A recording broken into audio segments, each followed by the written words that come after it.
बड़ा आसान है अपनी कमियों के जरिए ख्वाबों को मारना, पर अपने जुनून से हर कमी को नजरअंदाज कर अपने ख्वाबों के लिए लड़ना ये कोई आम बात नहीं है। एक ऐसी ही मिसाल है जिसने कायम की है। आइए उसके सफर पर एक नजर डालते हैं। 20-30 लोग आए थे वहाँ पर देखने के लिए मुझे, और मैं उस हालत में भी कॉन्शियस थी, मैं अनकॉन्शियस नहीं हुई। और मैंने वहाँ पे लोगों से हेल्प मांगी, लोगों से गिड़गिड़ा कर पानी मांगा, मेरे घर पर फ़ोन करने के लिए कहा। मेरे पास सेल फोन नहीं था उस वक्त। मैंने अपनी डायरी निकाल कर लोगों को घर का नंबर बताया, लेकिन वहाँ पे 30 मिनट तक मैं रोती रही, लेकिन किसी ने हेल्प नहीं की मेरी।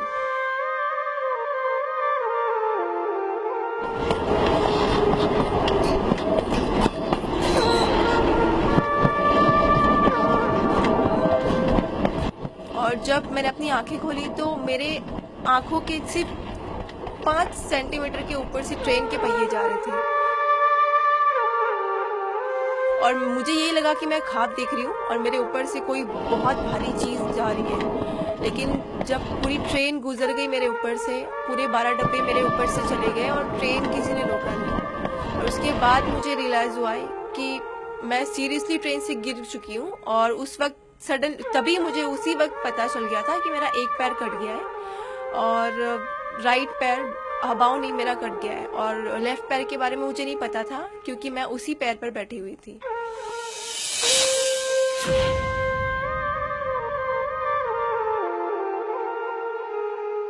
आई थिंक 12-1 बजे मैं कूपर हॉस्पिटल गई थी और 12 से 4 बज गए, मेरी कोई भी ट्रीटमेंट नहीं दी गई। तो मेरे घर वाले ने काफ़ी इंसिस्ट किया कूपर हॉस्पिटल जाके, आपकी ओटी स्ट्राइक चल रही है तो हमें डिस्चार्ज दे दो, हम प्राइवेट हॉस्पिटल लेकर जाते हैं बच्ची को, क्योंकि उसकी इतनी ख़राब कंडीशन है और फिर गैंग्रीन होने के चांसेस ज़्यादा है।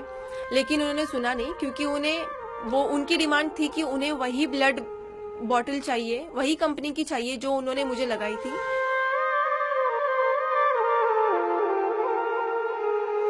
लेकिन उस बीच जो भी मुझे देखने आता था तो उनकी नज़रों में मेरे लिए सिंपैथी होती थी और बहुत अजीब ख्याल होते थे। एक इस बात को लेकर कि लड़की है, और दूसरी ये चीज़ कि लड़की के दोनों पैर कट गए हैं।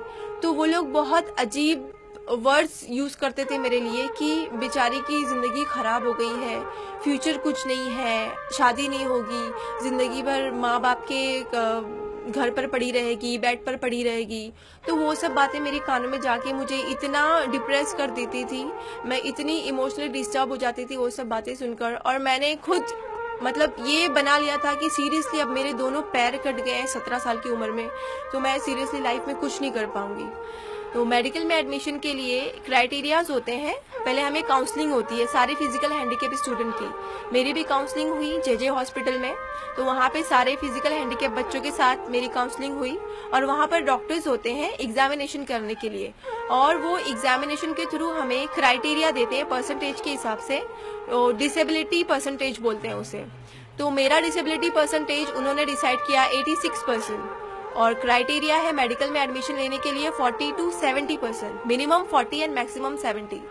तो मेरा 70 से ज़्यादा था, तो मुझे उसी वक्त उन्होंने मना कर दिया शाम में कि आप एलिजिबल नहीं हो मेडिकल एडमिशन के लिए। मैं हाई कोर्ट गई, हाई कोर्ट में मुझे वीपी पाटिल सर मिले। एडवोकेट वीपी पाटिल सर ने मेरा पूरा केस हैंडल किया, और वहाँ पे जज मोहित शाह एंड गोडबुले सर ने वो मुझे पूरा ऑब्जर्व किया उन्होंने, और मेरी वापस से री काउंसलिंग में भी मुझे डॉक्टर्स का पैनल आया, मुझे एग्जामिन किया उन्होंने।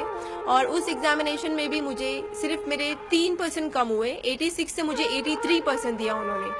तो उन्होंने मुझे बताया कि आपके जैसे 2-3 स्टूडेंट को हमने अप्रूव किया, लेकिन मेडिकल लाइफ इतनी हेक्टिक होती है, इतनी स्टडी हार्ड होती है उनकी। फर्स्ट तो 50% क्राइटेरिया होता है पास होने का, और हेक्टिकनेस बहुत होता है, तो आप नहीं कर पाओगे।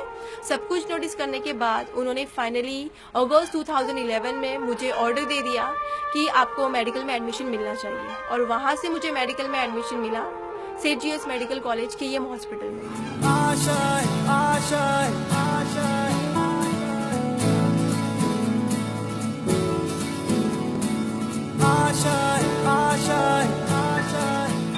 और मुझे ऐसे यकीन नहीं होता था आर्टिफिशियल नाम की कोई चीज़ भी होती है जिससे लोग वॉक कर सकते हैं नॉर्मल लोगों की तरह।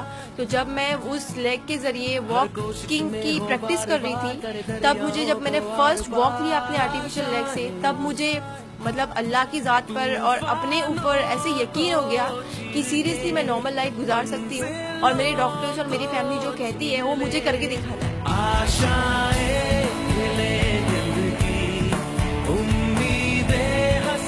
मुझे सिर्फ MBBS करके स्टॉप नहीं होना है, मुझे लोगों को ये भी दिखाना है कि एक 88% डिसेबिलिटी के साथ एक लड़की आगे भी जा सकती है विदाउट एनी फाइनेंशियल बैकग्राउंड और विदाउट एनी मेडिकल बैकग्राउंड।